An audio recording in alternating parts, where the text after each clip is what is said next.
movement here. We must support the mass movements waging around the world to fight for liberation and democracy. We cannot hinge our hopes on so-called progressive candidates, because Obama too once ran on a platform of hope, but he has only expanded neoliberal trade. He has only expanded drone warfare. So let us stand together. Mic check! U.S. out of the Philippines! U.S. out of the Philippines! Down with U.S. imperialism! Down with U.S. imperialism! Long live international solidarity! Long live international solidarity! Thank you. Thank you. Next I'm going to introduce a very special person. She's organizing a women's boat to Gaza to break the blockade and to bring solidarity to the Palestinian people. You all know Ann Wright. Ann Wright was a leader in the Pentagon. She was a high colonel military official in the Pentagon. She was also a diplomat. She was working, I believe, as an undersecretary in Mongolia when the Iraq War started. And remember what Deborah said, next week is the anniversary of the Iraq War. We're going to have a vigil up at the library, which UNAC supports, and I urge everybody to be there. But Ann quit her job and has been the most dedicated, enthusiastic spokesperson for the anti-war movement ever since. This is Ann Wright.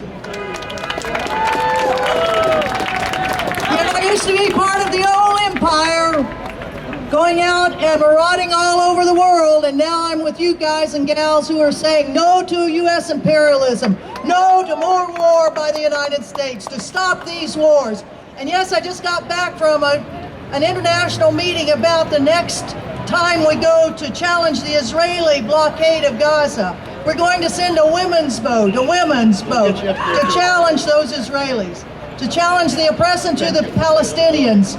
And as we challenge the oppression right here in the United States, with the oppression of men and women of color, men and women who are in jail, the mass incarceration, where we support the Black Lives Matter, where we are telling our government to stop the oppression here in the United States and stop oppression abroad. So stop all wars! Stop all wars! Stop all wars! Stop all wars! Thank you.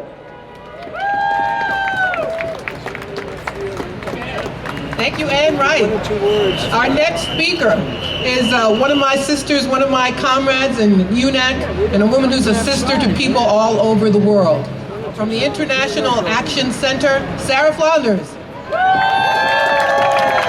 Today, we are here to stand with everyone in Chicago on Friday who shut Trump down.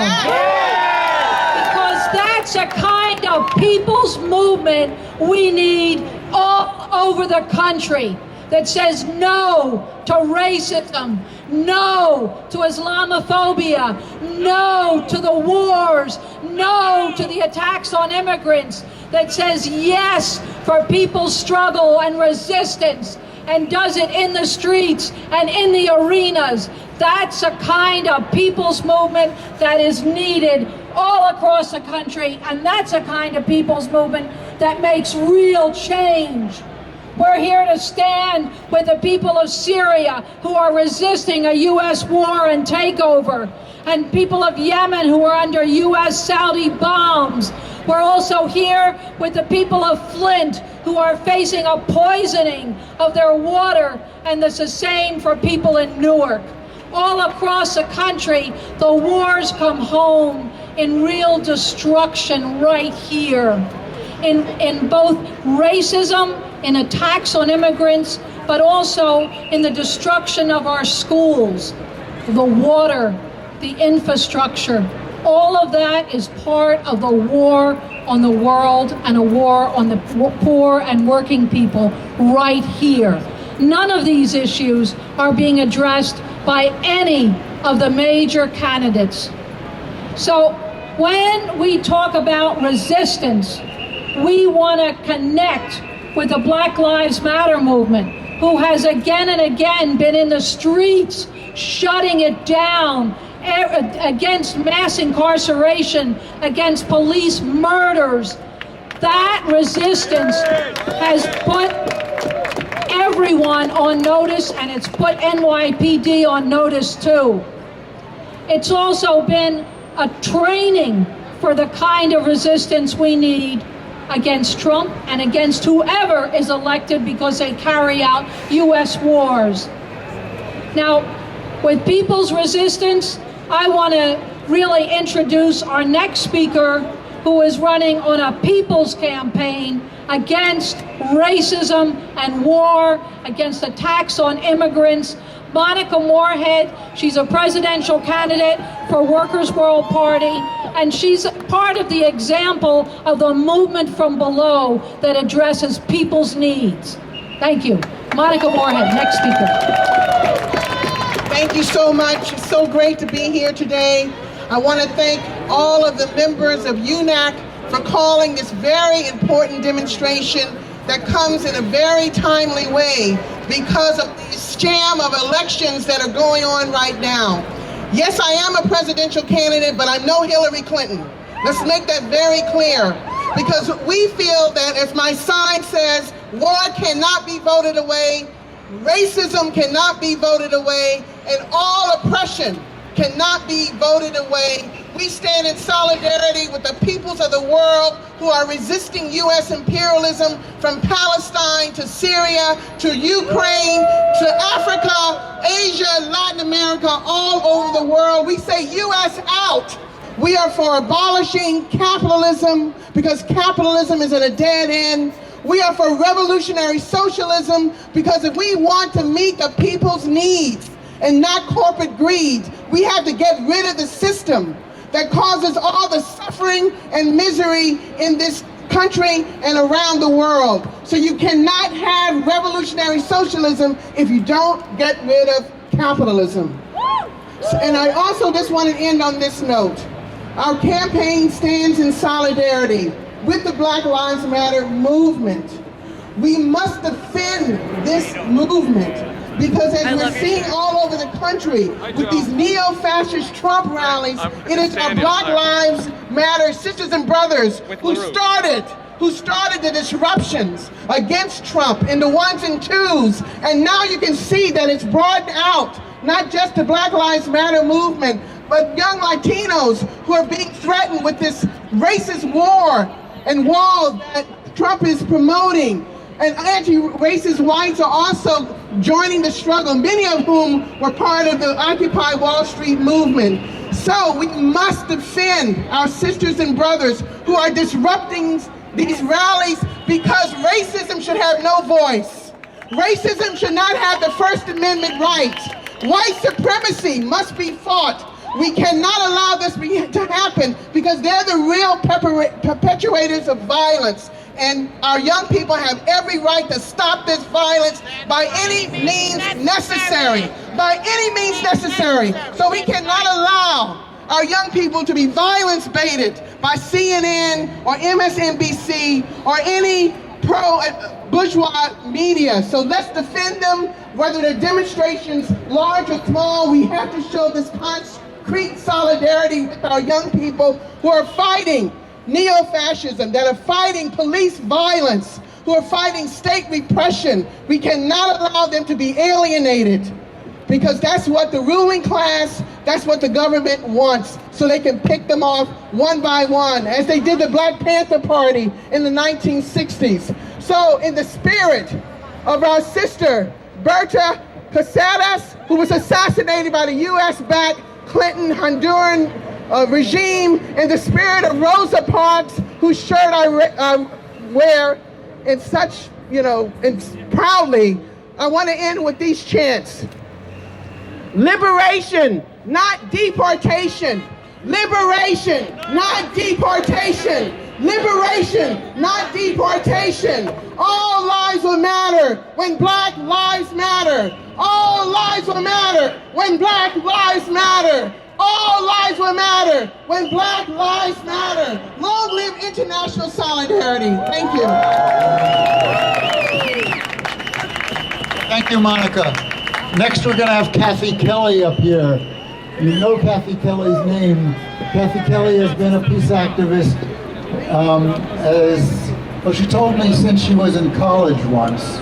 She told me when she was in college she saw the peace activists outside and wondered what they were doing there and thought maybe that was not a good thing. Well, she sure has changed. She's been many, many times to Afghanistan where she organizes a group of young peace activists called Peace Volunteers in Kabul, where it's a very difficult place to be for peace and to be against war. Here is Kathy Kelly.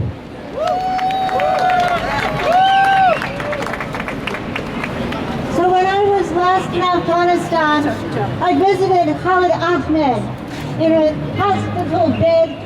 He was a pharmacist, and he was working in a hospital in Kunduz. He was downstairs sleeping on the overnight shift, and suddenly there was a huge explosion, and Khalid and the main pharmacist ran upstairs and realized that they were being strafed.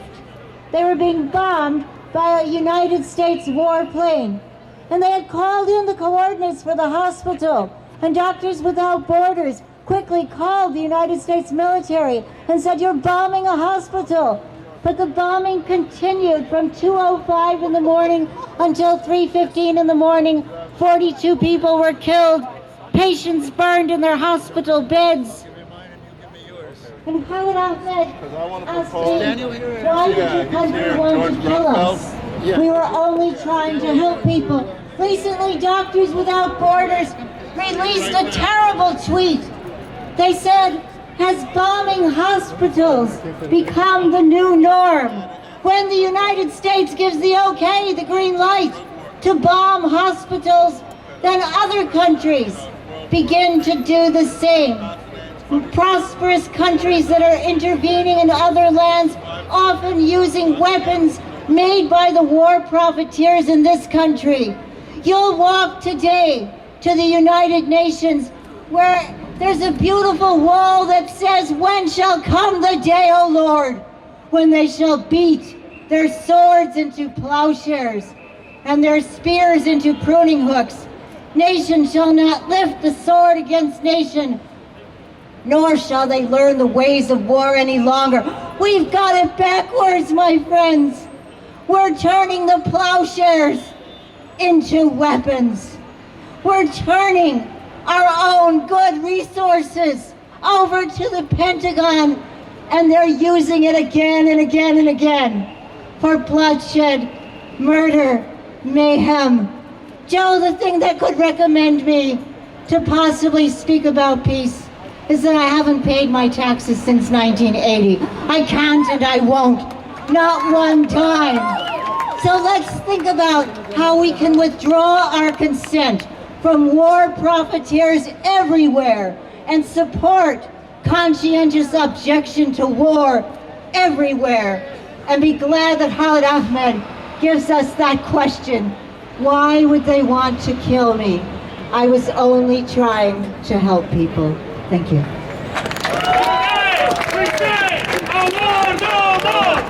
Today we say a war no more. Today we say a war no more. Next up here, we want to ask the Syrian American World Association, SAWA, because there's a war going on right now in Syria. More than a third of the population has been displaced, and it's U.S. money, U.S. weapons, along with Saudi help and along with Turkish and Israeli assistance that is tearing, ripping Syria apart. It's important to resist this war and to stand in solidarity with the people of Syria with their right to decide their own future. So please join me in welcoming Dr. Khaldun Makul from SAWA.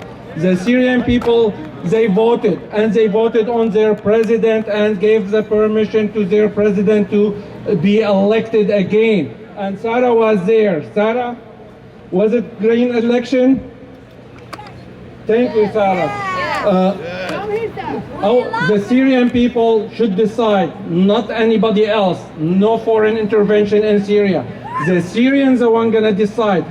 3 years ago, September 9th, in Times Square, 2013, we said to our government, when they decide and they try to bomb Syria, we said, hand off Syria. And now, and again, we say, hand off Syria. Hands off Syria! Hands off Syria! Hands off Syria! Hands off Syria! And we're gonna Hands off Syria! And we're gonna say it again and again until they lift up their hand from all over. The people, they have the right to decide. They're gonna decide, nobody else. Our government spending money and forgetting about people here. They have to wage war here, war on poverty, war on education, war on social services, war on hospital and health system. We need that here. Hopefully, the new election will bring democracy to the United States and lift up the hand of all over the country and let them decide their president and their need, not United States, not the European country, not Turkey, not Saudi Arabia, not Saudi Arabia is the biggest one. It has no democracy even. And they want to do democracy in Syria. That is unbelievable. That's unbelievable. I don't know how we, until this moment, we support them. Thanks God, yesterday, after 5 years, our president agrees Saudi Arabia is the first country who sends the terrorists all over the world after 5 years. Hopefully he did it before, but let's say, give him a credit for that. It's okay to come late, but it's too late now. Thank you very much, everyone. Today we say a war no more. Today we say a war no more. Today we say a war no more. Obama, it's not your business, Obama. Obama, it's not your business, Obama. Obama, it's not your business, Obama. Obama, it's not your business, Obama. God bless you all. God bless Syria. Yay! Thank you very much. Justice for Flint! By any means necessary. Justice for Flint! By any means necessary. Next, I would like to bring up Walid Fidama from Organization Against Saudi War on Yemen. Well, I just came yesterday from Michigan, driving 9 hours to here to be with you today. To send a message to our president to stop making the shells around of Saudi Arabia. This country and this man over here, he is the dictator in all the world. And I am not sure what's making our country this, the liberty and the freedom of speech and everything, making them to be with this people reality of Saudi Arabia, to just destroying our countries and killing the innocent people for something is not impossible, right? When they want a war or they want to fight Iran, they just have almost 50 miles between them and Iran. I don't know why they send their missiles and they send their bombs. They made it in United States of America and they buy it from United States of America. They come into killing our people. 11 months. Almost we're gonna have a year and this month on 25th March. They are every single day. They are over 100,000 straight killing our civilians, killing our kids, our women, our men. They destroying the water. They destroying the schools, the hospitals. They destroyed everything in there. They bring in and they buy in the people and the armies from around of the country to save them. I don't know, the war. They fight Iran in our country. In Yemen, we are Muslims. We don't have a Shia. We don't have any kind. We are Muslims all. We're never going to be divided if anybody needed. The more shame to the United Nations and to all the world, even the Muslims country, Allah subhanahu wa ta'ala, All of them, they are silent in front of the money of Saudi Arabia. But from here, because they come in here, to everybody to hear it, the Yemeni people, they will bring you, if you want to come to our country, you come the way you like. But I swear to God, that our people and our nations, they're gonna send you to your country with the way they like. And we are here to say, stop the war in Yemen. Stop the war in Yemen. Stop the war in Yemen and Syria. We are all divided, and we will not gonna be divided. We will gonna stay the united in Yemen, the Republic, forever, forever, forever. Thank you very much, and I hope the war will stop. And we need all of you to talk about Saudi Arabia, the murders of all the wars. They don't have the right for a woman to drive, and they want to send the right to the people to have a freedom. I don't know how's that.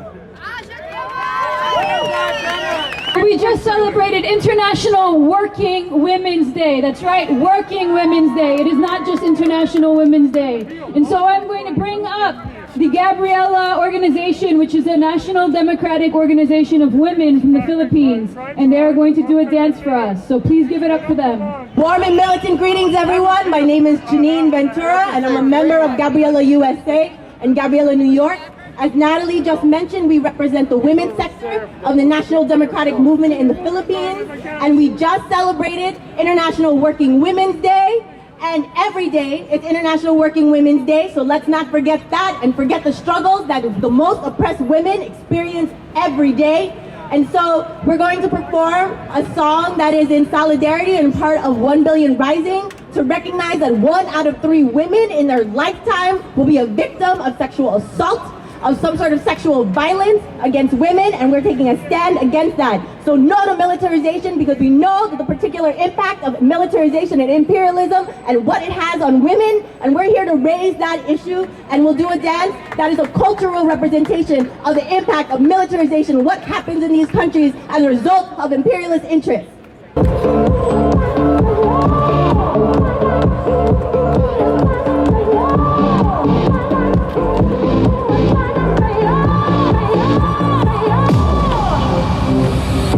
Maghihintay ng habang buhay, matay ubos ng luha, kumakalamang sikmura, pati pag-asa'y kinuha.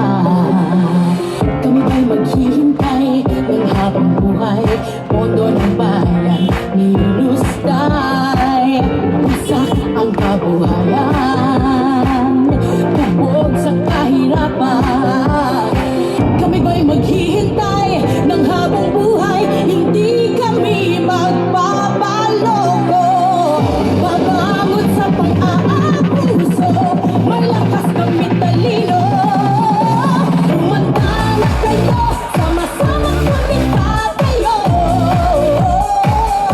Tapos na ang paghihintay, ipaglalaban ng buhay, itataas ang mga kamay, Gabriel ay walang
Thank you.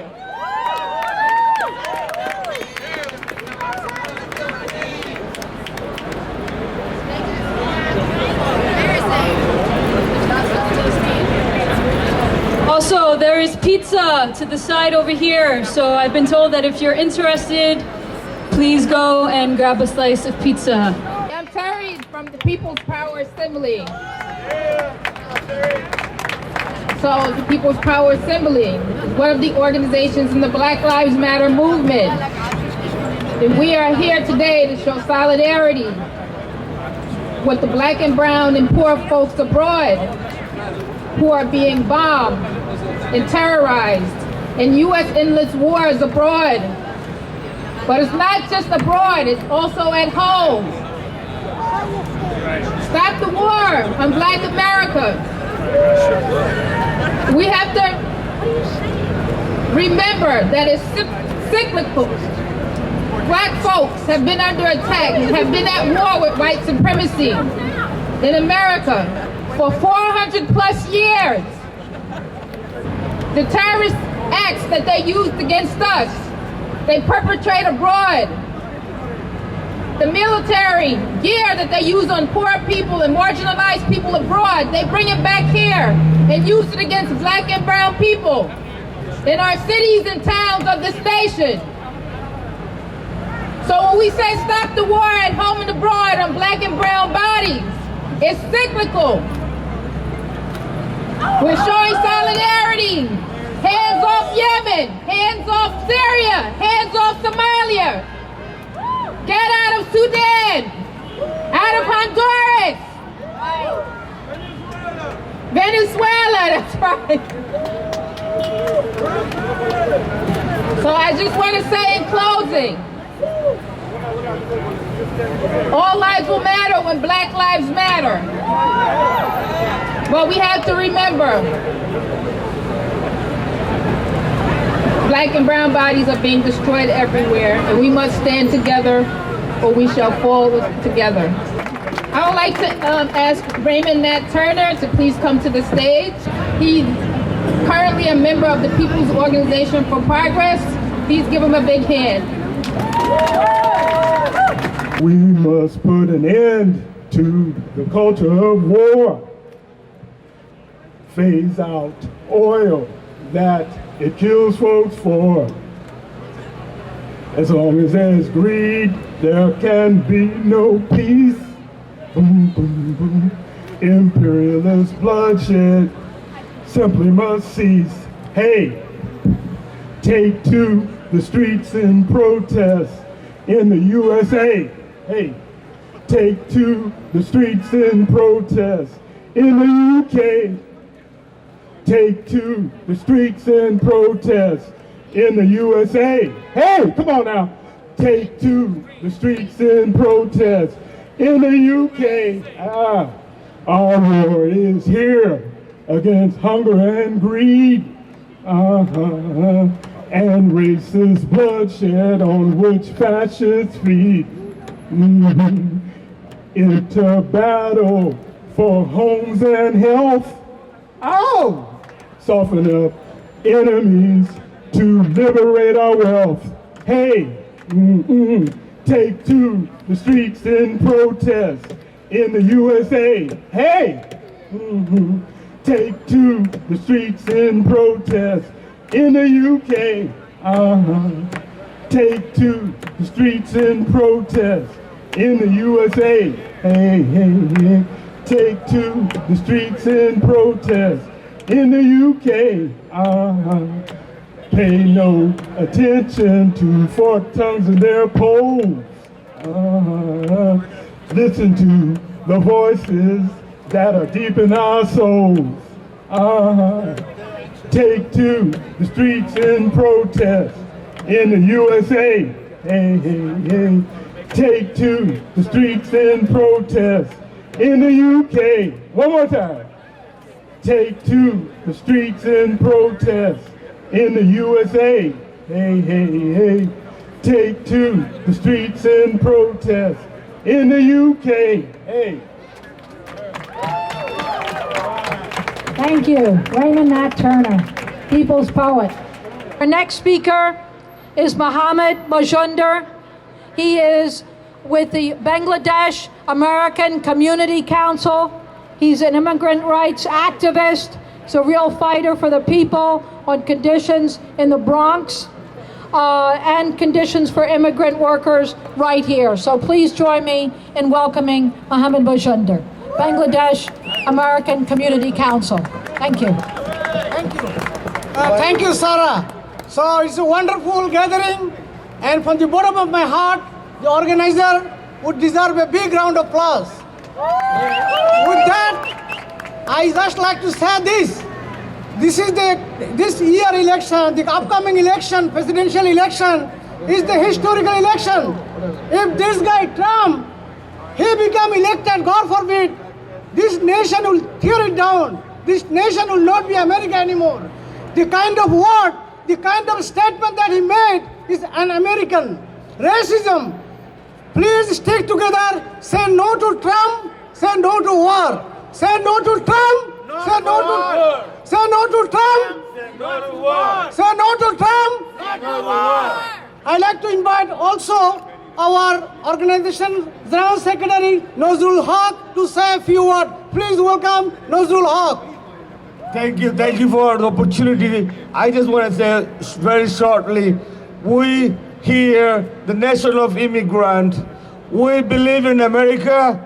Everyone live here, we feel like American. And Mr. Donald Trump, your view about the immigrant, your view about the ethnic people, you are not a good American citizen. So he doesn't even deserve a chance to be a president. So I want to tell all this crowd, we have to look forward. We cannot just hate everyone. We have to look forward and build this country again, because not the great, make it great again, because what this election, upcoming election coming, they're trying to destroy the American values. So we need to get back and say no to immigrant, no to racists, no to Islamophobia. Thank you. Fear and hate can manipulate the mind. And those that know would never show, but they'll work it in design. Behold the ignorance of the times. Get shot or get in line. Get caught and drop a dime. A constitution's pretty, but your actions will define. It's like they don't believe that word and deed are intertwined. In Guantanamo, still detained are 107. From that number have been cleared 47. And their excuse for this abuse is still tied into 9/11. The hate-filled powerful trying to maintain their prominence. They enter the global stage with the greatest example of their incompetence. They invade the wrong country, imprison the wrong men, abuse every human right and wonder why we can't get along then. The arc of justice is a long bend. Judge, jury, and torturer. They've taken this power upon them. So I focus my spirit and pick up a strong pen. But this is only a poem. They bomb the wrong targets and say it was only their homes. They lock our brothers up and hope it's unknown. We're calling liberty, but she don't pick up the phone. They threw her in solitary because they don't think it's torture. They say she's only alone. A U.S. general testifies that Guantanamo prison makes the entire world unsafe, but a politician laughs in his face and says his words are mistakes. They trade world safety for political stakes. And you may wonder, why do I have a stake? Because I've opened my eyes and I've seen the world is displaced. Because they create the systems that leave all lives shattered. And the people who are the problem reply with, all lives matter.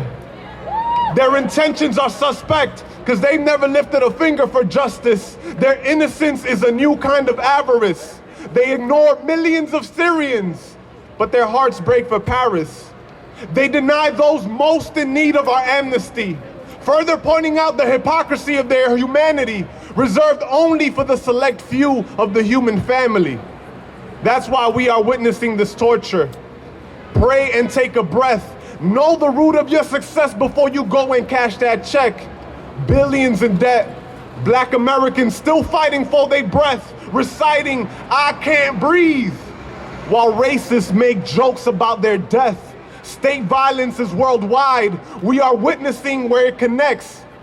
in Guantanamo, where North Americans hide behind Cubans, where the US military decides who is and isn't human. I was under the impression that this country was founded to do away with this oppression. But I've learned my lesson. These rights were never meant for a man of my complexion. So I put up a black fist, cause Bodega speak to me in Spanish and Delhi speak to me in Arabic. I am where humanity connects. I live where the negro, blanco, y taino had met, which is to say I see with my third eye and at the same time protect my neck. The road to justice is a marathon, and what we are asking for is a step. Abolish torture, end all unjust imprisonment. Only then will the darkness lift, and we can finally wake to the truth. We are our greatest gift.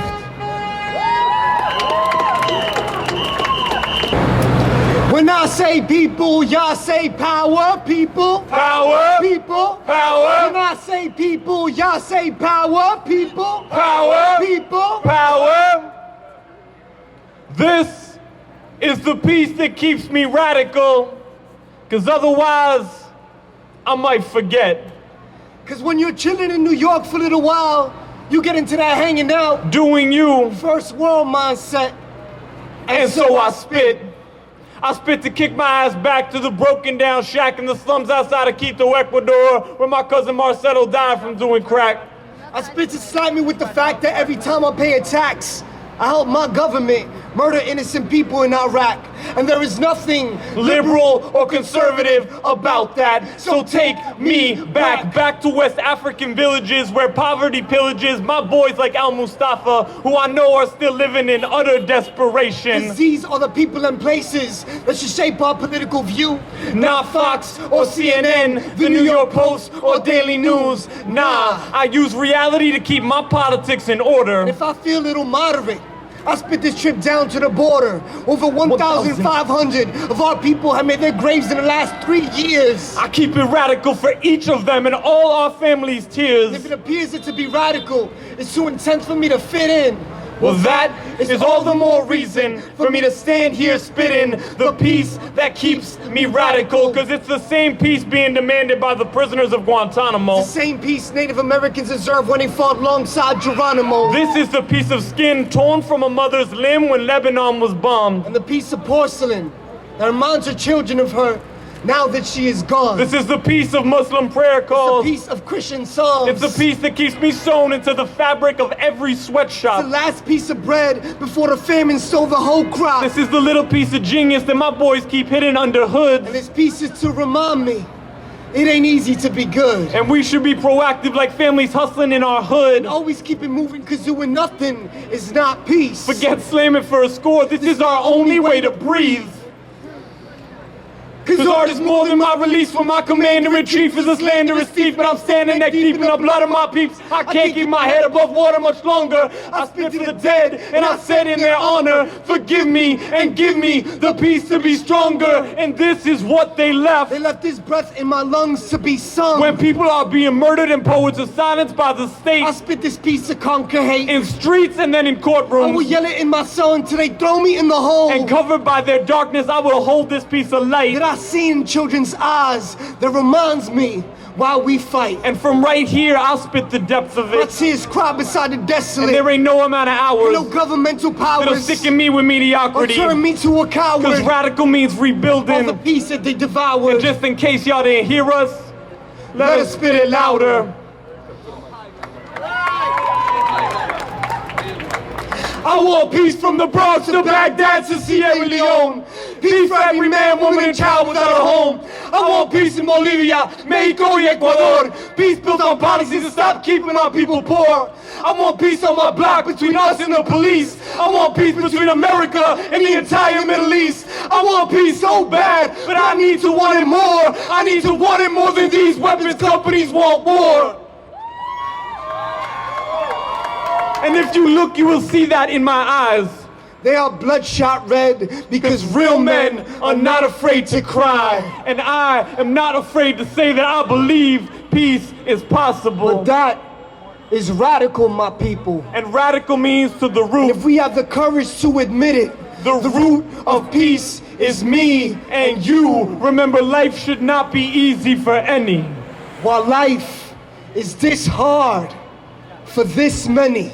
So if I ever lose my radical point of view, spit this piece to wake me up. And I promise I'll come back to you. Peace.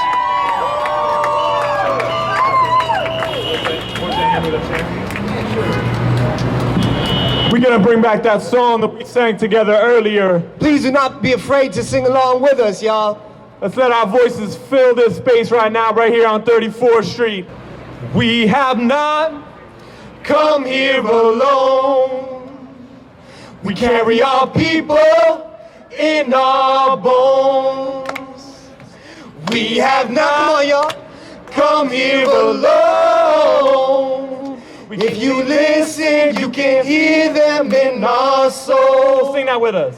We have not come here alone. We carry our people. We carry our people in our bones. We have not come here alone. If you listen, you can hear them in our soul. Come on, y'all, don't be afraid, y'all. We have not come here alone. No. Carry our people in our bones. We have not come here alone. If you listen, you can hear them in our soul. Real loud now. We have not come here alone. Sing that, come on. We carry our people in our bones. We have not come here alone. If you listen, you can hear them in my soul. One more time, let's do this. We have not come here alone. We carry our people in our bones. That's right, y'all. We have not come here alone. If you listen, you can hear them in our soul. Last line. If you listen, you can hear them in our soul. One more time. If you listen, you can hear them in our soul. Thank y'all so much, y'all. Make some noise for yourselves for singing. Thank you very much. Peace. The Peace Poets, thank you very much. 2 short presentations now. These are folks from Albany, New York, where I come from. Albany's north, in case you don't know. It's past the Bronx. The first one is Alicia McCullen. She is originally from Newburgh.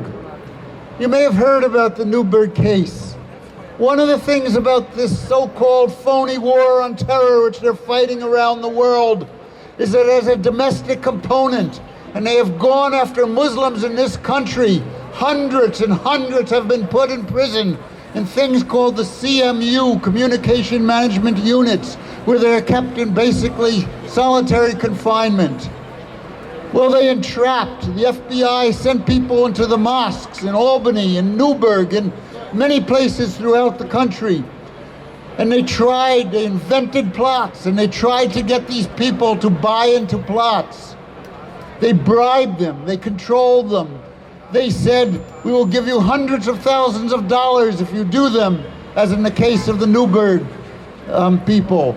Alicia is the aunt of one of the Newburgh 4, who's now in jail, maybe for the rest of his life, for doing nothing. This is Alicia. Hi, my people! Let me tell you, in 2009, when the Newburgh 4 case came out, I don't know if a lot of you know me, I'm in the tape, we have the movies, it's on HBO, the Newburgh Sting, and I'm cussing all the way in the damn movies. And I'm gonna keep cussing until I get to the White House. And I'm gonna tell you why. You cannot send an informant in an impoverished community. You cannot come in our community and stage a production, because that's just what it was. If you look at the movies, Schumer Live, Bloomberg Live, the media will fuck you, basically. And if you look at the movies, you'll see the media just lying in Riverdale. Our government is sitting informants since post 9/11. It's 100 and more informants who's getting paid $250,000. People need to be mad about that. $60,000, you need to be mad about that. $70,000, you need to get damn mad about that. You could have went in that community and opened a damn job retraining site for ex-offenders. But no, you sent an informant to set them up and cause they Muslims. You want to start controversies between Jews and Muslims. When will our government stop using religion? I didn't know political was so goddamn corrupt into this case. I didn't know politics is so damn corrupt.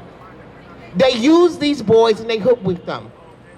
And our government should be ashamed. I'm ashamed to be American. I will not vote since post 9/11. I won't vote. After using my nephew and using my family, we are Americans. We was born in Brooklyn, Kings County. So for you to bring drones on American soils, missiles, because none of them got a pot to piss in, but the informant getting paid, I'm still upset as it was yesterday. Because our government had no right to use us in this manner in terrorism. Homeland Security, the FBI, I say fuck the FBI. I say fuck the government. Because you can't come use your own American citizens for war. You bring in war right here abroad, United States. So why people ain't mad? I'm like, what the hell? When are we gonna stand up for something? When are we gonna come back? Like when Martin Luther King days, when the civil rights movements came out and fought for issues. When is our people gonna come back to that? That's what I wanna know. I see Black Lives Matter is coming back to that, but our people got to stand the hell up and say hell to the no. Hell to the no. Okay? Because there's still some soul sisters out here.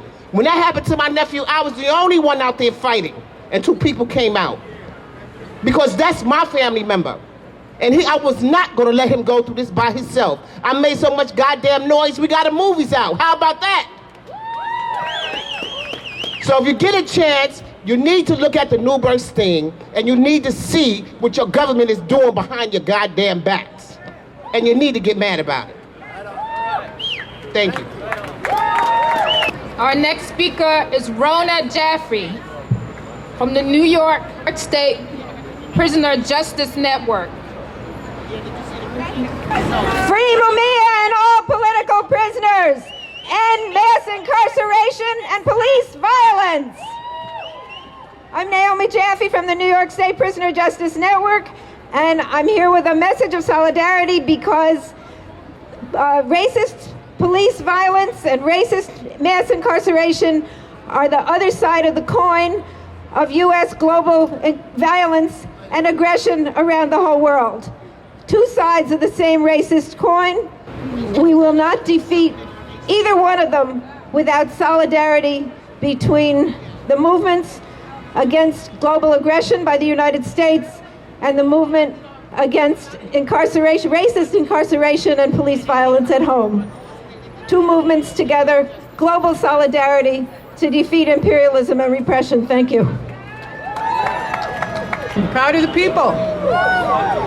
You know, in this election year, one of the things we have to be clear on is that there are many parties.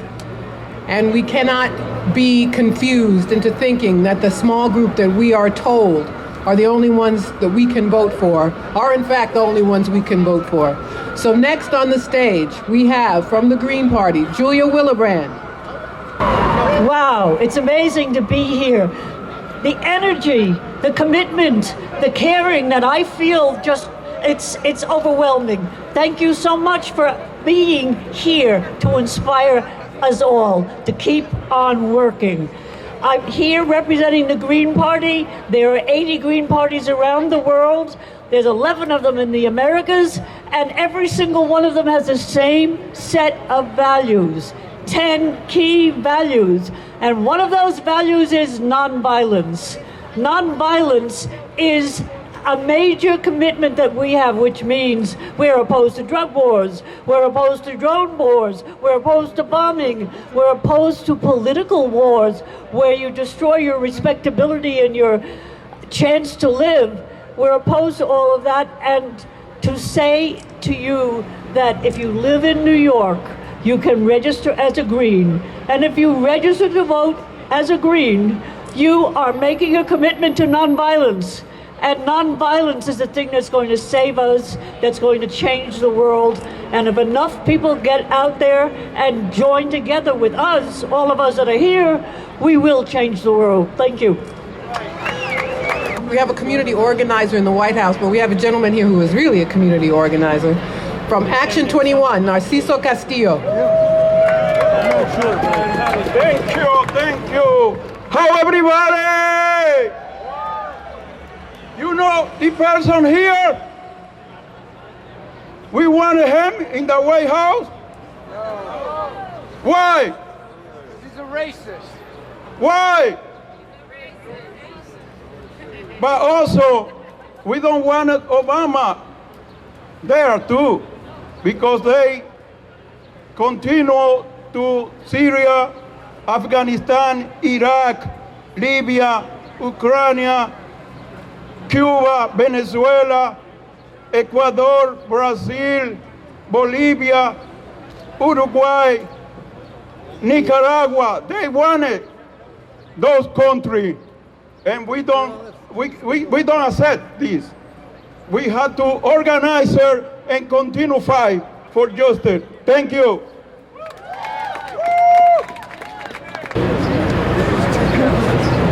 My name is Jessica Coco. I'm with the party of Communist USA.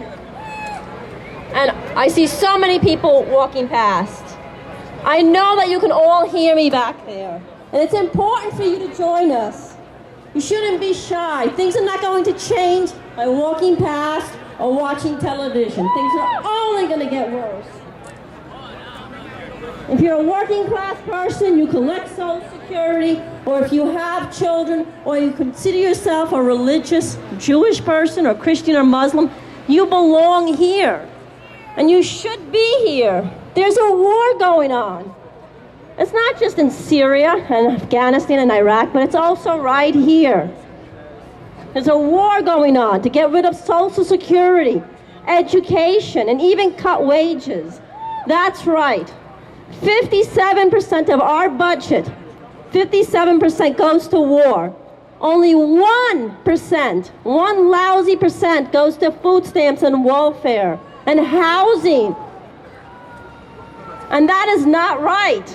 The point I want to make is that they use the excuse of war to take money away from us. And you know what? For the greedy bankers, that's not even enough.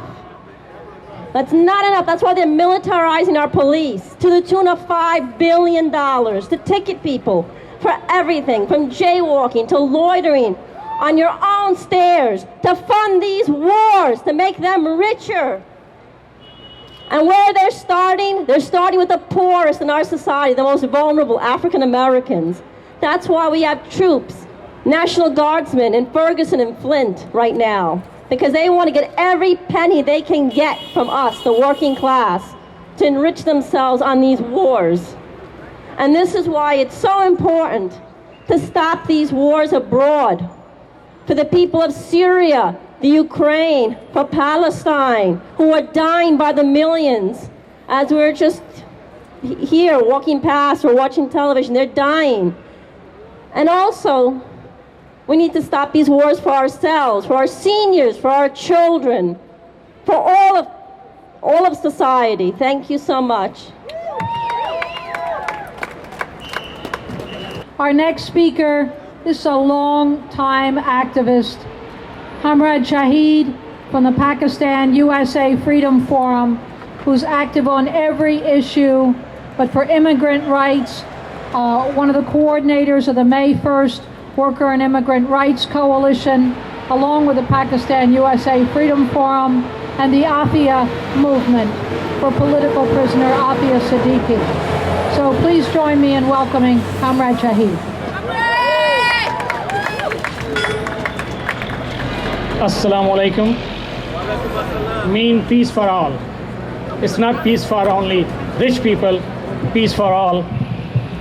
I want to say thank you very much, UNAC and the forces in the name of International Access Center, Workers' World, Against the Torture, World Can't Wait, and everyone who's over here, everyone who's standing against the war, against the racism, against the bigotry, against the police brutality by the NYPD in United States, in New York.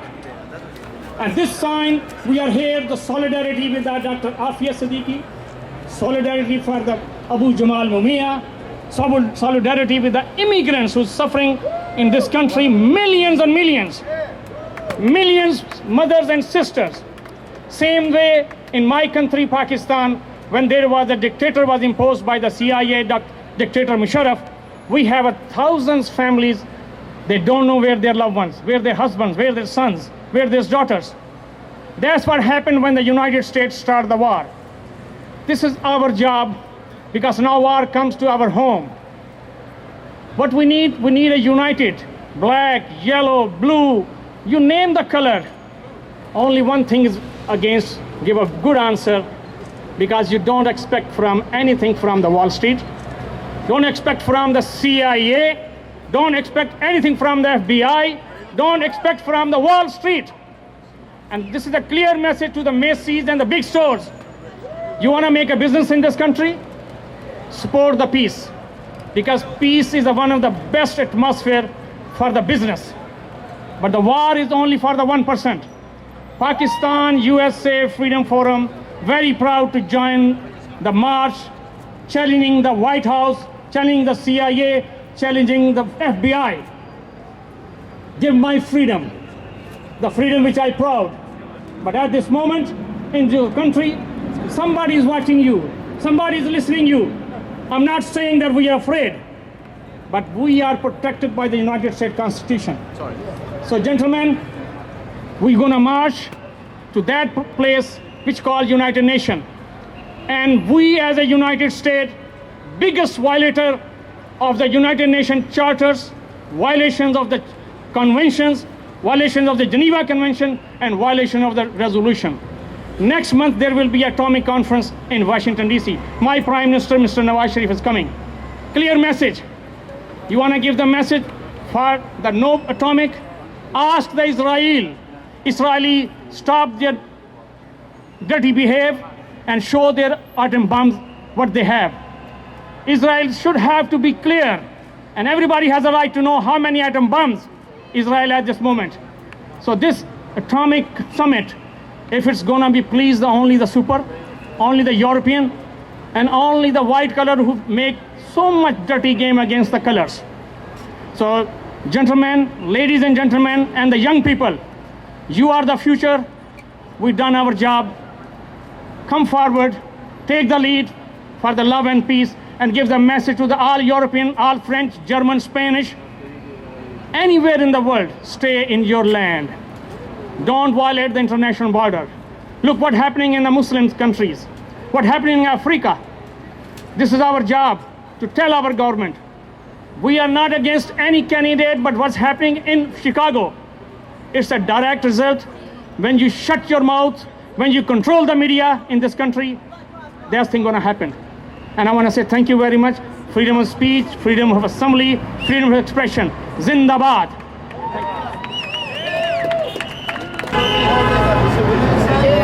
Thank you, Comrade Shahid. Next up, we're going to hear from a real people's fighter that in Newark, New Jersey, there's not a week that goes by that People's Organization for Progress isn't out in the streets demanding, whether it's justice against police murders, whether it's the conditions in the water or the conditions in the school. And the person who is again and again leading this is Larry Hamm. He is the president of the People's Organization for Progress. It's a real honor he's joining us here today. I know he has another demonstration tomorrow and probably 3 more this week, because it's a mobilization, the people's movement, that is the only force that makes a real change. Join me in welcoming Larry Hamm. Sara. Power to the people. Power to the people. What do we want? When do we want it? What do we want? When do we want it? No justice. No justice. No justice. If there ain't gonna be no justice. Brothers and sisters, I'm very glad to be here on this day of peace and solidarity. And I'm here today because we want to express our solidarity with our brothers and sisters that are struggling against oppression all over the world, but also right here in this country, and especially in Flint, Michigan. We want justice for the people of Flint, Michigan. The poisoning of the water there was a crime against humanity. And we demand the arrest of all of those involved in switching the water to the poisonous river poisoned by the auto companies. We demand the arrest of all of them, starting with the governor of Michigan, Governor Snyder, needs to be arrested. We call for justice for Flint, not just charity, not just sending bottles of water, which we all should do, but we demand that the state government do whatever is necessary to replace the entire water infrastructure of Flint so the people will have clean and healthy drinking water. And we demand that all medical services and all services that need to be provided to the people and children of Flint as a result of their poisoning be free of charge and carried by the state of Michigan. And what is going on in Flint is not just a Michigan problem. This is a national problem. Water systems are being poisoned all over the United States, including in my state, New Jersey, where it was discovered that 30 schools had to be closed just this week because the water is contaminated with lead, and they're trying to cover it up, but we say no, cover up, expose those who are responsible for the poisoning of the people and children of Newark, New Jersey. We're here today to express our solidarity with people all over the world, and we join the call for an end to war. No more war. Bring the troops home. Bring them home now. Bring them home from Iraq. Bring them home from Afghanistan. Bring them out of Syria. Bring them out of the Middle East. Let's stop spending billions on war and spend it at home for jobs, housing, health care, education. And let us bring to an end the militarization of the police in the United States. Bring it to an end. We want justice for all the victims of police brutality here in New York and in New Jersey. In New Jersey, we are fighting for Abdul, who was shot 10 times by the Irvington police. Kashad Ashford, who was shot 4 times in the head while he was unconscious by Lynnhurst police. For Jerome Reed, who was shot and killed at point-blank range in Bridgeton, New Jersey, while his hands were up. And for Radaz Hearns, 14 years old, shot in the back 4 times by the police in Trenton. We want justice for them and all victims of police brutality. And as I close, brothers and sisters, the crime in Flint, what was the real cause of the catastrophe in Flint? Worse than the lead, the real cause was the drive for profits. They wanted to save money. But we're here today to say that people are more important than profits. People before profits.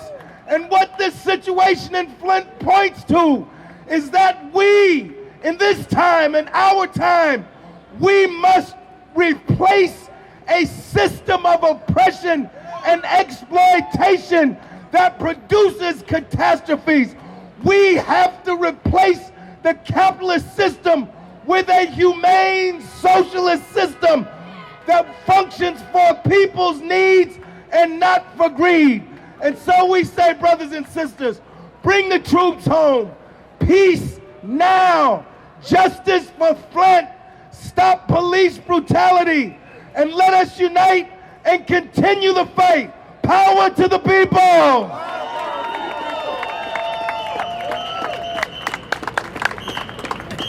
Next, I would like to bring up a longtime labor organizer and Haitian activist from the Haiti Support Network, Ray Laforest.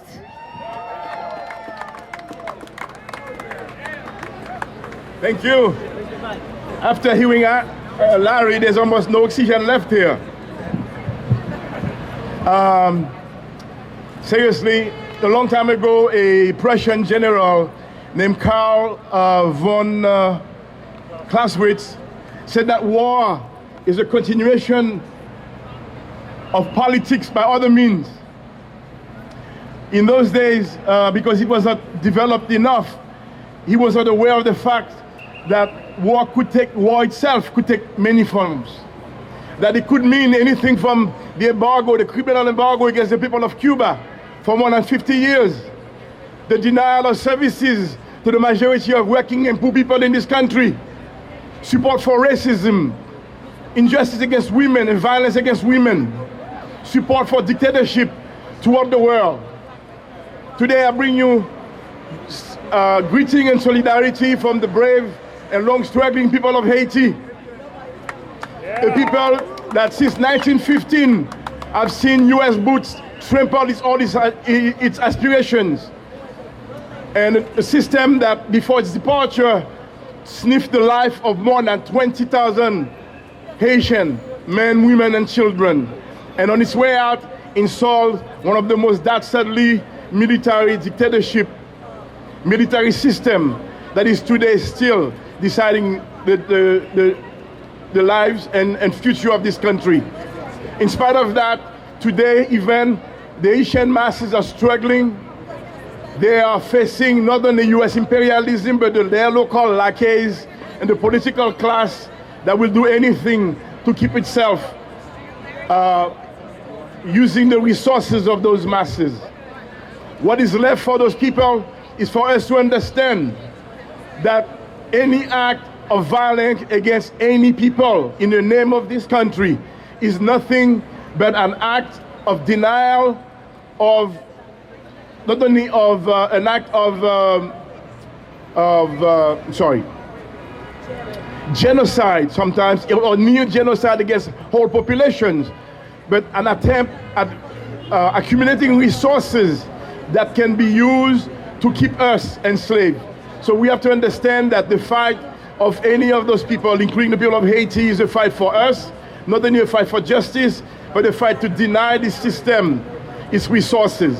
It's time for us to cut its head and rely, it's time for us, like the people of Haiti, to rely on our own strengths, to not rely on political liars, on political elections, but to build our own movement and put an end to this system and put a new one where the value of life is truly what decides what government is about. Thank you.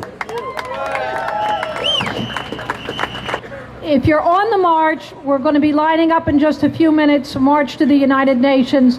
If you're here, please help us on the cleanup of all the material that's here from before.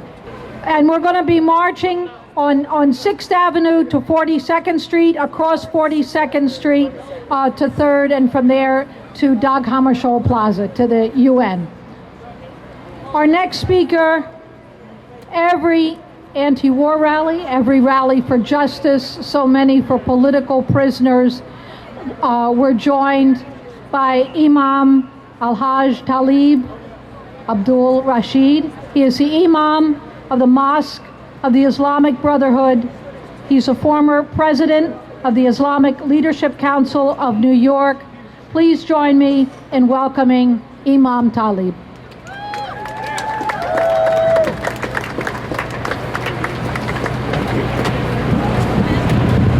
Peace be unto you all. Assalamu alaikum.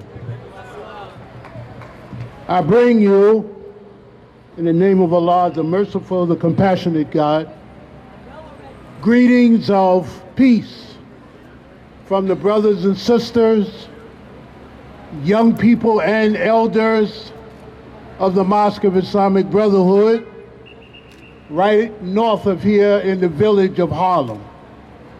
And also on behalf of the constituent members of the Islamic Leadership Council of New York. I was just standing listening to my brother, Larry Hamm, and I was telling Joe Lombardo, I know this brother for decades, he don't change. His voice doesn't change, his passion does not change, his dedication and commitment does not change. And that's how we must all be.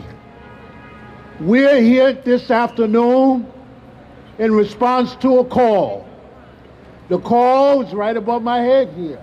United National Antiwar Coalition. And whenever the United National Antiwar Coalition calls us, we must respond. We must respond because we live in a time, we live in a country, and we live in a world in which there are people who have dedicated their lives to the waging of war against the masses of the people of the world. And just as they have dedicated their lives to the waging of war, we must dedicate our lives to anti-war. We must dedicate our lives to the building of peace. And we must dedicate our lives to the permanent bond that exists between peace and justice. For there is no peace without justice, and there never will be. When we come to these gatherings, it's critically important for us to remember that the wars that are being waged are not just overseas. The wars that are being waged, yes, war in Iraq, war in Afghanistan, war here and war there. But none of those wars that are being waged in foreign lands has been going on as long as the domestic war right here in America, mostly against poor people of color.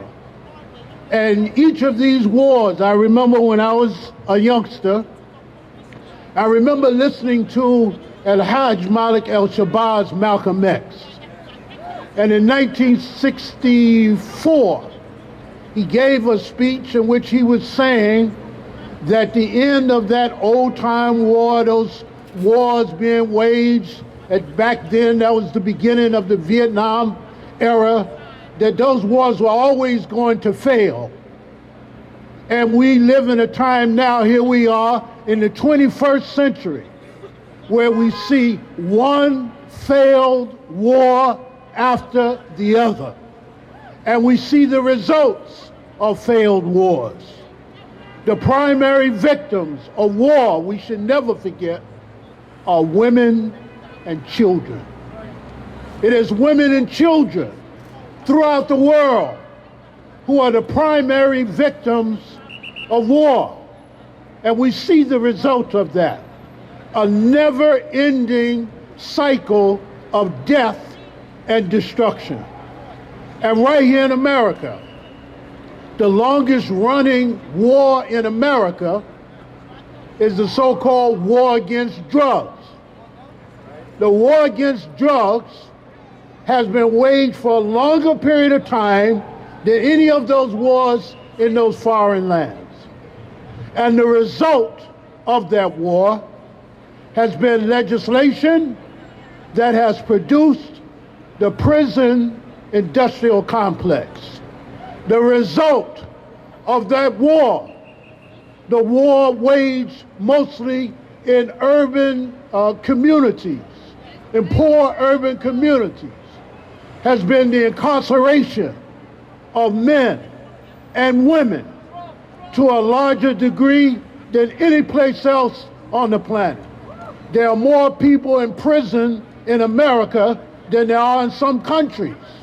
Over 2 million people in prison in the United States of America.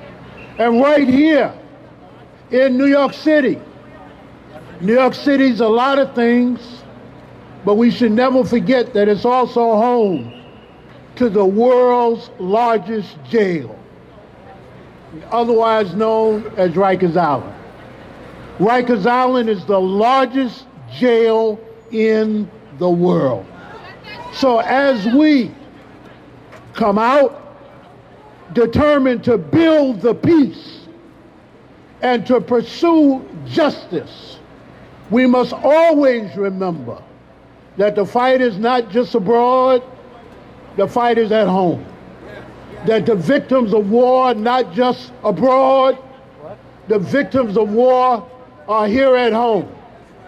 And I remember about a year, maybe a year and 2 or 3 months ago, we had a large anti-police brutality march right here in Manhattan.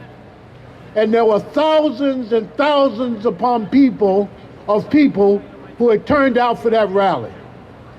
And as I walked in that rally, myself and many of the other elder veterans, now listen now, I'm gonna talk as an elder now. I now embrace being an elder. Just give me my senior citizen discount and get out the way.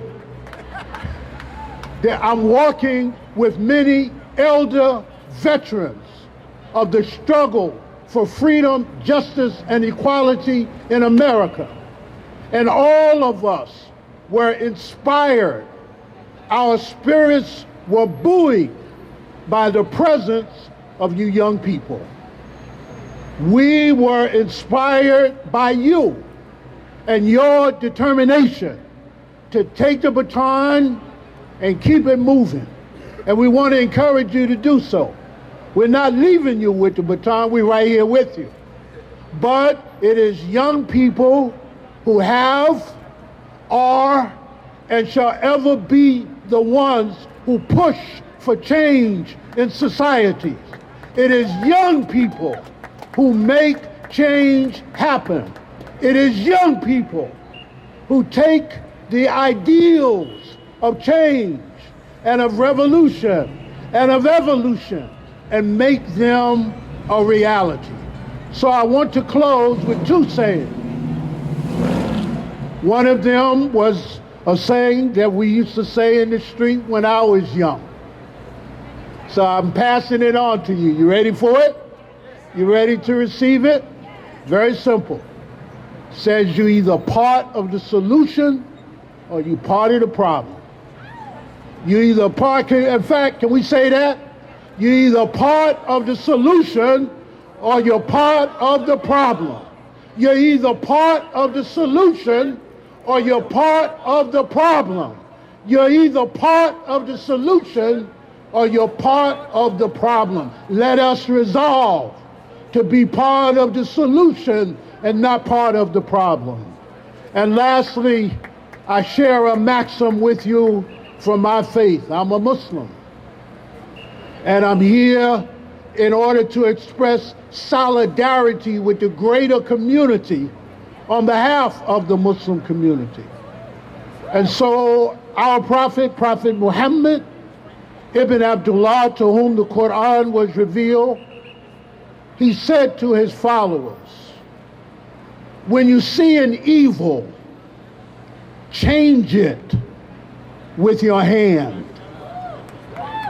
And if you cannot change it with your hand, then speak out against it. And if you can't speak out against it, then at least resist it in your heart. But that, he said, is the weakest of faith. We're living in a time in which we have a presidential candidate who just a couple of days ago finally began to speak openly against protesting against evil. Donald Trump he started talking about protesters and how protesters should be prosecuted and how protesters should be stopped. And it reminded me back when I was about 18 years old, and we had a president whose name was Richard Nixon, and we had a vice president whose name was Spiro Agnew, and they used to talk the same way before both of them were arrested and run out of office. So we, the people, we need to arrest Donald Trump and keep him from taking offices. May Almighty God, whom we who are Muslims call Allah, bless this gathering and bless gatherings like this throughout America and throughout the world. Remember, other people wage war. We must build the peace and pursue justice. Peace be unto you all. Salam alaikum. Thank you, Imam Talib. We're going to have one more speaker, and we're going to line up and we're going to march. I just want to say, one of the times I first met Imam Talib was up in Albany. There was a man named Imam Umar. He was the chief chaplain of all the prisons. He was the first Muslim chaplain in this country because although there were many Muslims in prison, they had no Muslim chaplains. Until after Attica, they decided they needed some Muslim chaplains. But after 9/11, he said something which I say every day, and I will say it right here. If you want to end terrorism against the United States, you gotta end U.S. foreign policy, because we are hated throughout the world, because we have troops in 130 countries around the world, because we do regime change, because we kill people by the millions around this world. He said that. And so they went after him. The New York Times, the Wall Street Journal, and we had to defend him. They wanted to put him in prison for 10 years. They found some trumped up charges. So he lived in Albany where I lived. And the anti-war movement organized people to come down. Imam Talib organized people from his mosque to come down. There was like half white anti-war activists and half Muslims at that, as we stacked those hearings. And this was one victory that we won. They were never able to bring him down. They gave him a minor sentence, but we had hundreds of letters. And that's the fighting spirit that I learned about Imam Talib with. We held press conferences at his mosque, and I knew he was a fighter for justice, and that makes him my best friend. So, I'm going to introduce Nat to introduce the last speaker, and then we're going to march.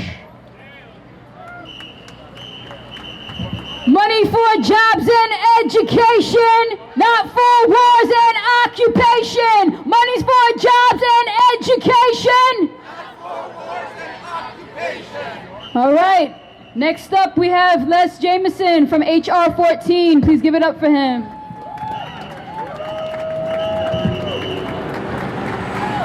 Thank you to this coalition of critical thinkers taking a prominent stand for peace, truth, justice, transparency. Transparency, wouldn't you say it's a critical principle, especially when it comes to issues like 9/11? Well, there's actually legislation at the highest levels in Congress and the Senate. House Resolution 14, and there's a Senate bill to release or declassify 28 pages of evidence of who is behind funding for 9/11. Wouldn't that be a very valuable thing in terms of information to have in public? Wouldn't that be a valuable thing to help to expose the deception behind the phony wars on terror, this situation where we are subjected to perpetual wars that, according to Dick Cheney, will not end in our lifetime? Well, guess what? I have great news. I have very promising, encouraging news, folks.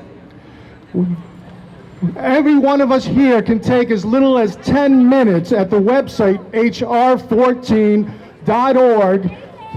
to help support this legislation, to put every legislator on notice that there's a large constituency out here that wants evidence of funding of 9/11 in the public domain, and to help the 9/11 family members who are involved in a lawsuit against Saudi Arabia that desperately need this information.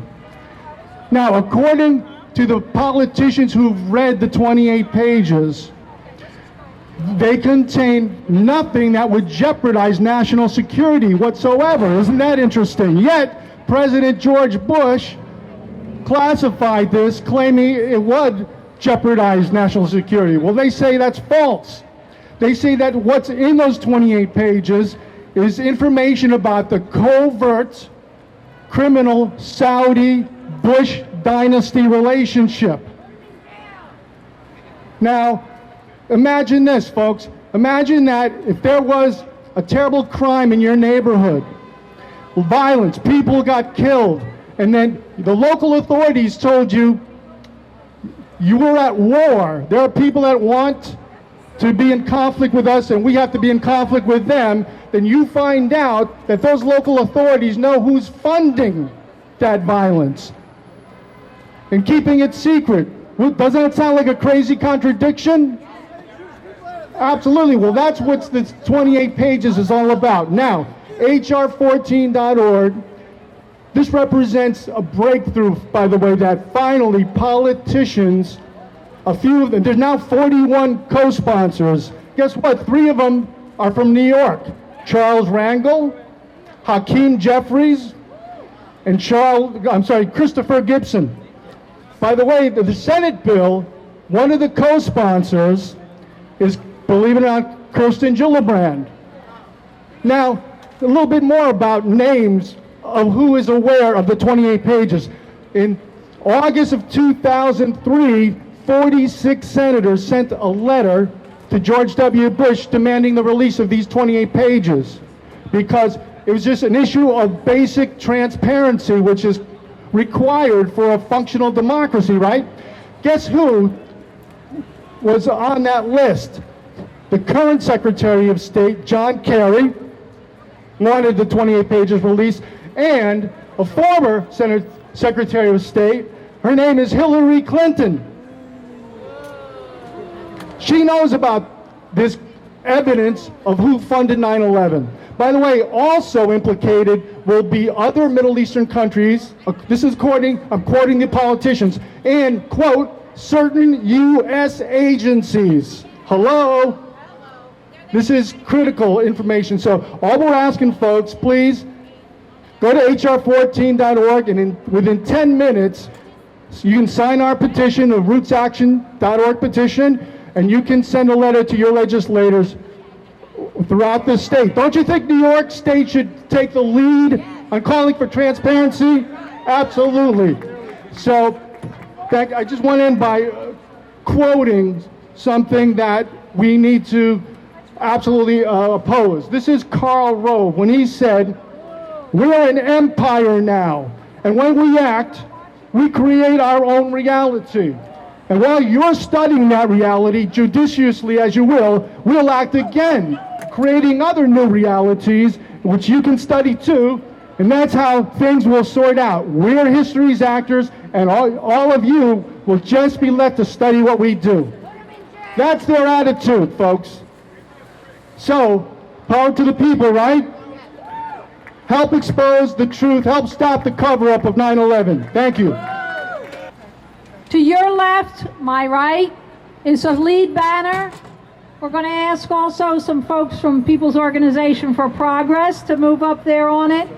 There's a lot of signs, which Tony Aronstein over here and Sahai are handing out, so take a sign on many issues against the war, Black Lives Matter, reparations for Flint, stand with Palestine, many struggles. Please pick up a sign. Let's get behind the lead banner over here before we march to the UN. Thank you everyone who came. If you're staying here, we need 3 or 4 volunteers to help clear up the square. Justice! Tell me what you need, what you really need. Justice! How we gonna get it? People power. How we we gonna get it? People power. Tell me what you want, what you really, really want. Justice. Tell me what you need, what you really, really need. Justice. How we gonna get it?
Free Palestine!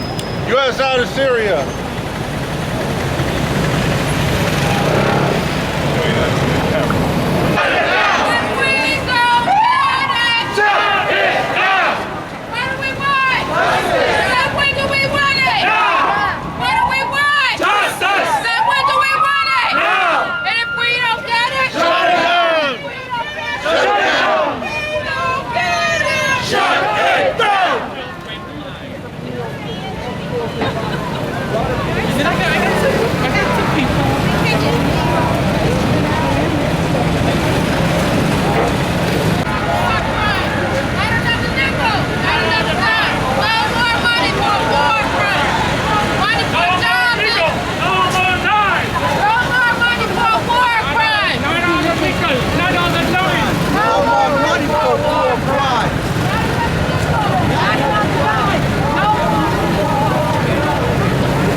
Even if you don't see U.S. troops on the ground, it does not mean that we are not paying for it with our schools, with our hospitals, with our housing.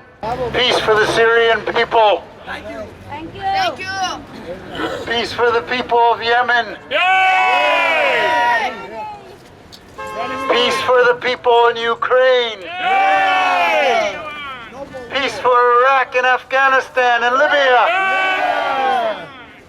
And the only way we will get that is by stopping this government from the wars it is waging against the people all over the world. And here are the raging grannies. Oh, we are a gaggle of grannies, urging you off of your fannies. We're telling you now, we're angry and how. No more war. With all that government spending to fight wars that are unending. The country is broke. This isn't a joke. No more war. Our government keeps on lying, and they show no remorse.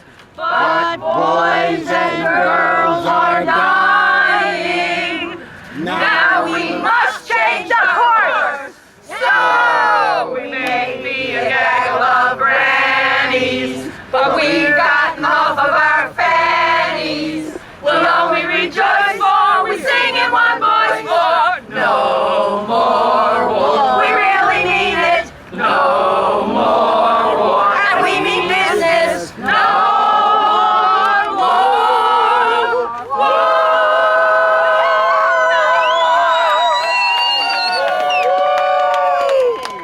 It's New York City, it's such a damn pity. So many young people still go off to war. All over the nation, to our great frustration, they'll die for a lie we all know. Alive, alive, oh, alive, alive, oh, we want our troops home. Alive, alive, oh.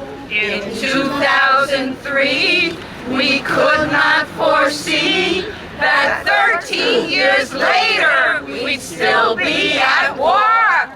We lied in Iraq and launched an attack, and in Afghanistan, our troops went ashore. Alive, alive, oh, alive, alive, oh, we want our troops home. Alive, alive, oh.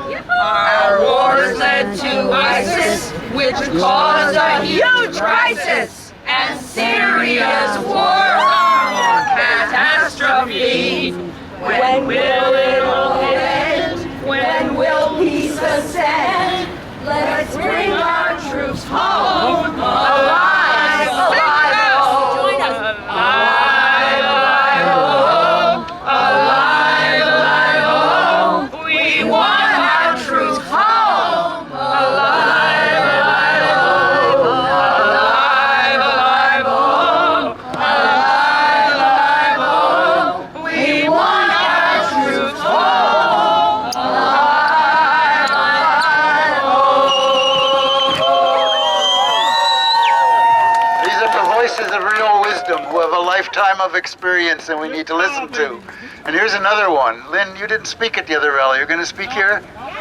Yeah, well, this is another voice of someone that you really got to listen to and such a great success story for our movement. This is Lynne Stewart. In those circuses they call debates, nobody talks about the wars and the fact that our country is committed all over the globe, that there are, 400 and something different locations where American troops are gathered. It is despicable. And of course, we all go back to the Vietnam days when we were out here in great force protesting, and then again, we were out here in great numbers protesting the war in Iraq. And we've got to get to a point where there is no need to protest because they are not seeing that as the prime objective of American corporatism is endless war for profit, endless war to take over small client nations, endless war gathering. I just read a poem earlier to myself about gathering these small nations like Libya and Yemen and the Sudan like skulls, bracelet, trophies of wars they say we have won. We cannot win this war. It is not winnable, and therefore we cannot and should not be sacrificing our young people. It is interesting that in the wars, the Vietnam War, when I was a young 20-something and protested, there were my contemporaries that were over there coming back in body bags. And they were also the contemporaries of the rich, contemporaries of the famous, contemporaries, because it was a draft and everybody went and everybody died, and they didn't like that. So what did they do? They've changed it now. They recruit. And how do they recruit? They lie. They promise. They promised among those least able to resist, immigrants, coal miners in West Virginia, young people left behind by an educational system and a job market. This is who is fighting their wars, and I think it's probably for them very different once they get over there, and that's why we see so much mental health at jeopardy when they get back. They are driven crazy in these wars. And I have a poem I want to read. It's an old favorite of mine. This is something from the 60s. It's called A Note Concerning My Military Career. And it's by a young man named Steve Copen. After I'd sent the Army my letter of resignation, two beefy intelligence types showed up at my place in the Fillmore with a huge reel-to-reel tape recorder, and without mincing words, I tore into America's despicable agenda. The circle of hell reserved for our savage carpet bombing campaign against the people of Vietnam, and the puppet state the U.S. was trying to force down their throats.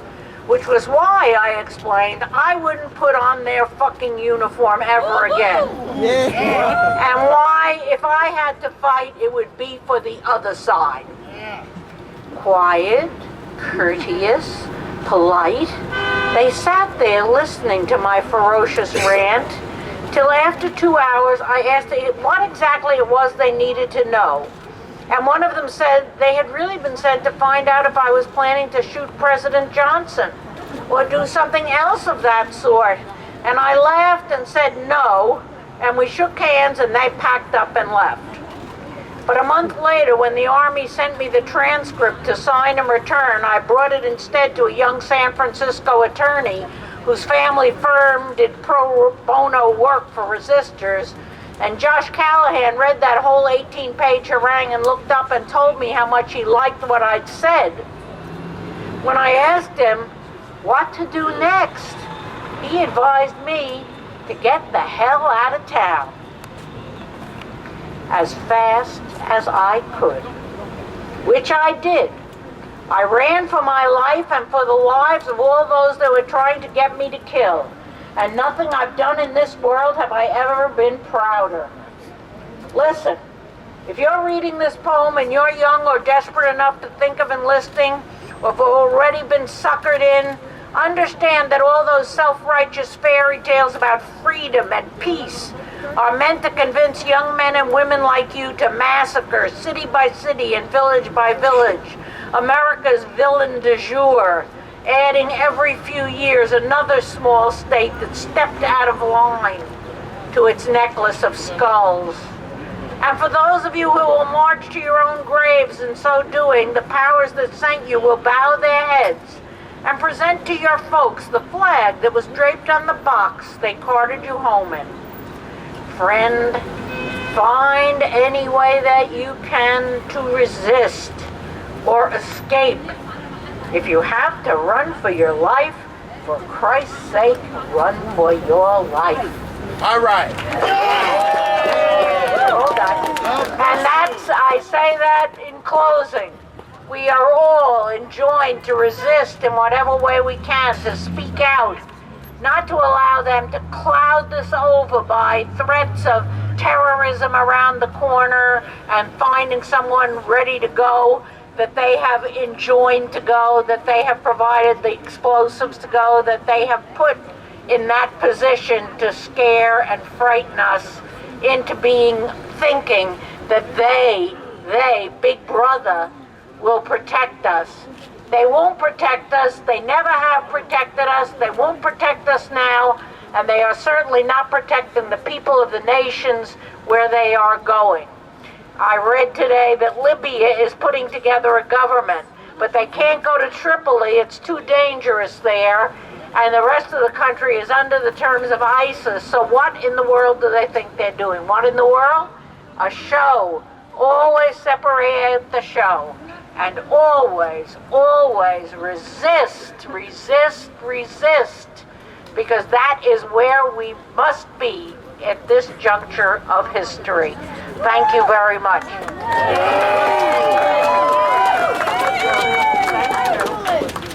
Thank you, Lynne. Just, if you think protests don't work, think of Lynne Stewart. Because they put her in jail for defending her client. They told her she can't defend her client because they accused him of being a terrorist, and that's what they did. And when they put her in jail for 24 months, I think it was, 48, she said, I can do it standing on her head. And then they said, okay, we'll put you in jail for 10 years. And we fought. This man here organized the fight. Protest after protest after protest, Ralph Pointer. And here Lynne is with us to raise her voice once more for peace and justice and freedom. Ralph, you got any words for the people who think we can't fight back for freedom? We will win because we must win. Do not believe that we cannot win because we have won many times before, but we must do it again and again and again as long as we have a government that is based on continuous war. Continue the struggle. Thank you. Thank you, Ralph. Thank you, Lynne. Thank you, Betty.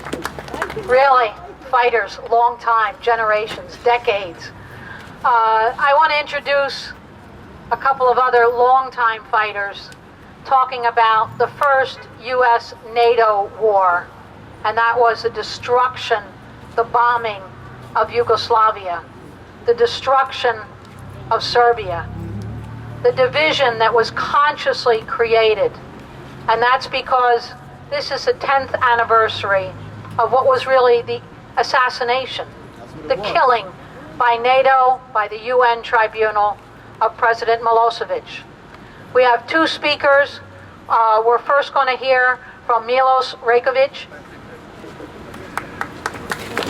Thank you. Sisters and brothers, about 2 hours ago I was approaching Herald Square, and from far away I could hear disturbing and very emotional cry, of the chanting of the Black Lives Matter. And that moment reminded me of March in 1999 when my country was bombed. Yugoslavia, Serbia and Montenegro was bombed for 78 days by the coalition of 19 imperialist powers, and people resisted. They were on the bridges, guarding the bridges not to be bombed. And I want to remind you of the fight that is still going on. And Yugoslavia is now occupied. The part of Serbia that is called Kosovo is under NATO occupation. But people resist. People have memory and people know history. And we know history. We are not from yesterday, as we say in Serbia. So basically, we remember that we were under Ottoman Empire, another empire, for 500 years. And what did people do?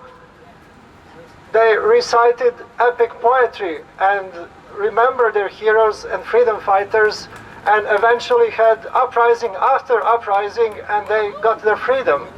The same happened after Austrian occupation or German occupation in the Second World War. NATO is there, but NATO is not forever. NATO will go away sooner or later, probably sooner. And I think for us, we cannot hope that Bernie Sanders, or what's her name, the war criminal that is also contending, to become,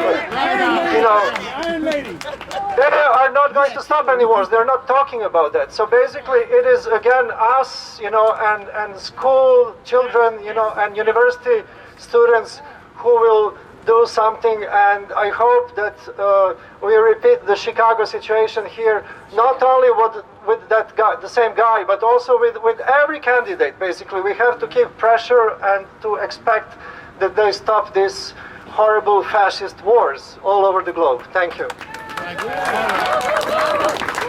Thank you, Milos. Our next speaker, Radmila Melantevic. I was with Radmila in Serbia, I remember, and also was there during the US-NATO bombing. Really, when you see marketplaces where people died from anti-personnel bombs, like 1 million razor blades exploding in the air. The horror of US bombing you'd never really forget or recover from. And yet the people of Serbia were resisting that NATO war. I had an opportunity to visit in prison President Milosevic, held at The Hague. And who's a real war criminal today? really every one of them, including Clinton and Bush, they should all be at The Hague. They're the war criminals. And yet they want to instead, all the countries of the world, whether it's Iraq with Saddam Hussein or Libya with Gaddafi, they don't even want trials anymore because they know that President Milosevic wanted to put them on trial for war crimes. That was his defense, U.S. war crimes, and we shouldn't forget that. So let me really introduce Radmila Malentevich. We're here on the 10th anniversary at the UN, confronting the UN Tribunal. Radmila. Thank you, Sara. Thank you very much. It's a pleasure to be here with you, to greet you, and to wish you all the best in the struggle which we are all in together. Thank you. I was in Serbia at the time when Serbia was bombed. It was a horror. But I also was in the cabinet, a minister in the cabinet of President Milosevic, and I know how hard he fought against the aggression of NATO, of the CIA, and their allies. And what he fought was for freedom, to stay independent, to have a country, and protected from being dismembered. It was a very hard fight, but he fought. He was a good man. The people supported him. And as long as we remained free of American bombs, we were winning. But one day, NATO decided to bomb Serbia, practically destroyed good parts of the country, killed many people, and ultimately supported a coup which overthrew President Milosevic. They arrested him, they put him to jail, they stole him from the jail and then sent him to The Hague, where for 5 years he fought this struggle, defending himself and showing to the world who was the aggressor, who was committed crimes. But to silence him, they could not. They did this only by poisoning him, feeding him with whatever it was that was found in his blood that finally killed him. But we live on and we are fighting. I have here a letter which I wish to leave with you, which President Milosevic wrote 3 days before he died on March 8th, pleading to the Russian Federation, to the doctors who had visited him and assessed him, to take him and take care of him because he was being poisoned. And he knew what they were putting into his blood, because that was not a secret within the Hague community. He died 3 days later, and now he's buried in Serbia. But we keep the fighting on. And we are going to join you at any time wherever you fight for freedom of your peoples, for freedom of your countries, against NATO, against the war forever. And in this sense, I greet you and wish you all the best. Right on. Nick Mariachi from Samadian, which is a prison for political, an organization that defends Palestinian political prisoners, is going to address us. Thank you. All right. Free Palestine! Free Palestine! From the river to the sea, Palestine will be free. From the river to the sea, Palestine will be free. Comrades and friends, the importance of the question of Palestine here in the United States it should be very clear. From day one, since the criminal creation of the State of Israel, the ethnic cleansing, the beginning of the ethnic cleansing of the Palestinian people, the United States has been the key backer and enabler of the Zionist entity called the State of Israel. Since 1948, the State of Israel has committed greater and greater atrocities against the Palestinian people, against the Lebanese people, against the Syrian people, against all of its neighbors, and stolen lands not only from Palestine but also from Syria and also from Lebanon. All of this done with the full backing of the United States. It's military equipment from the United States and from all Americans, all of us. They take $3 billion of our tax money, and now they're increasing it, $3 billion a year to give to the state of Israel to continue its ethnic cleansing of the Palestinian people. All of these candidates, whether it be Hillary Clinton, Donald Trump, Bernie Sanders, the rest of the insane neocons on the Republicans, all of them, the Democrats, Republicans, they are all in bed and working with the Zionists. In a few weeks, there'll be an AIPAC meeting in Washington. Next week, in fact, a week from today, right? Next Sunday, there's going to be an AIPAC meeting. AIPAC is the major Zionist organization in the United States, where all of the politicians, Democrats and Republicans, they go there because they know that if they want to be elected, they go right to the Zionists for their support.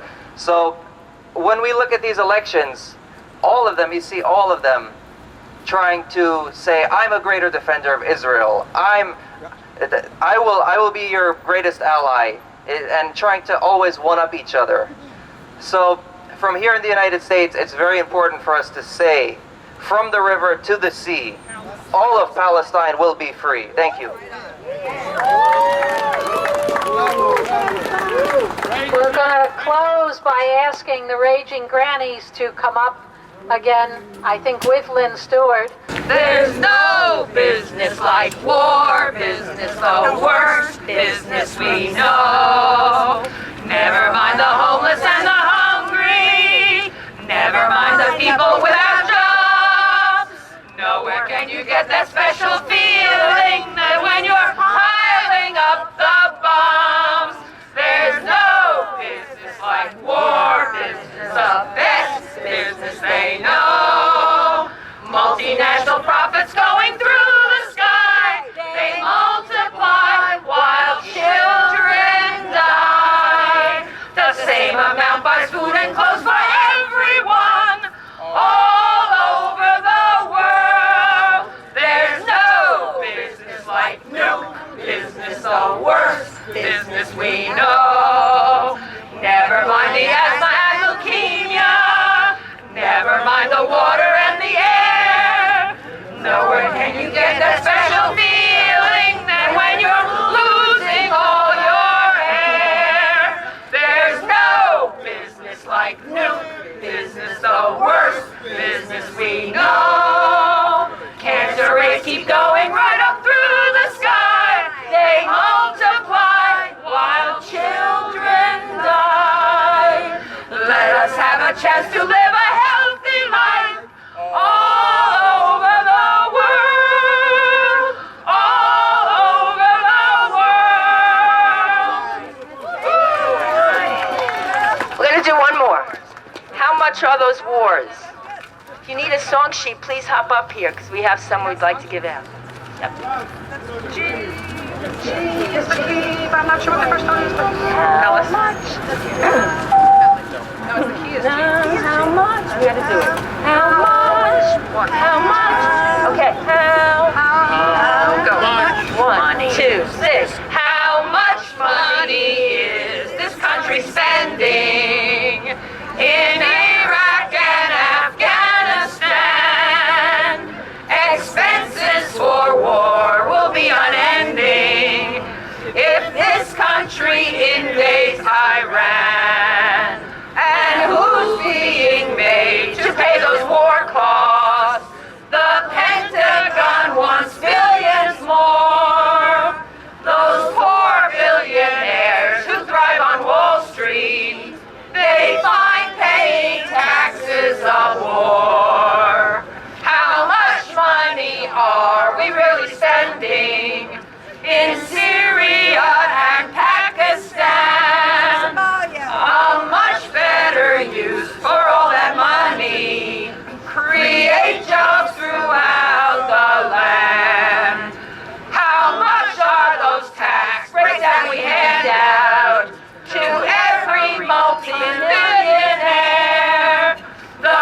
rich have deregulated taxes, and workers' low pay is unfair. How much will it take until they realize that bloodlust and greed aren't nice? Send those CEOs to kindergarten to repeat it at least once or twice. Thank you. Nice.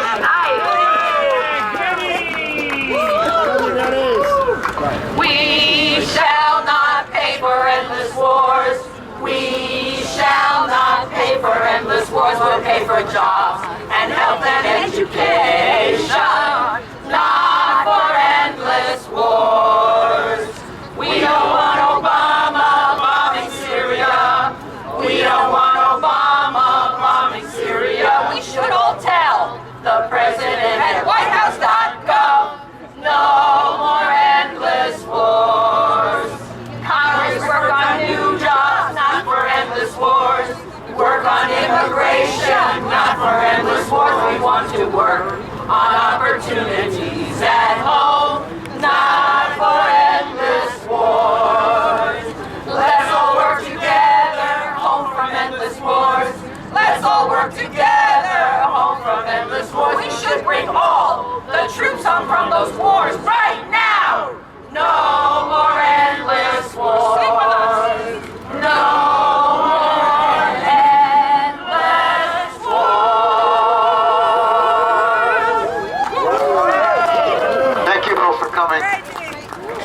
And remember, go to the UNAC website, unacpeace.org, and make sure you're on our email list and make sure your organization is part of this coalition.